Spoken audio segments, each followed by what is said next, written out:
AP deputy CM Pawan Kalyan గారు పేద ప్రజల కోసం మంచి సేవా కార్యక్రమాలు చేస్తున్నారు. మన పవన్ కళ్యాణ్ గారు డిప్యూటీ సీఎం కాకముందు ఆపోజిట్‌లో ఉండే ఒక లేడీ మాత్రం పవన్ కళ్యాణ్ గారిని ఒక విపరీతంగా దూషించడం జరిగింది. పవన్ కళ్యాణ్ గారిని ప్యాకేజీ స్టార్ అని కూడా అనేసింది. పవన్ కళ్యాణ్ గారు సినిమాల్లో సంపాదించిన డబ్బంతా రాజకీయంలో పేద ప్రజల కోసం ఖర్చు పెడుతున్నారు.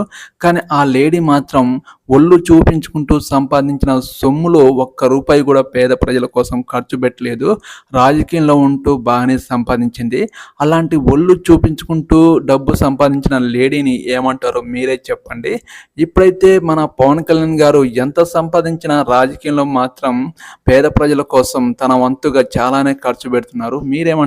పవన్ కళ్యాణ్ గారి సేవా కార్యక్రమాల గురించి మీ మాటల్లో కామెంట్ సెక్షన్లో కామెంట్ చేయండి. నా ఛానల్ని సబ్స్క్రైబ్ చేయండి ప్లీజ్. ఓకేనండి, బాయ్.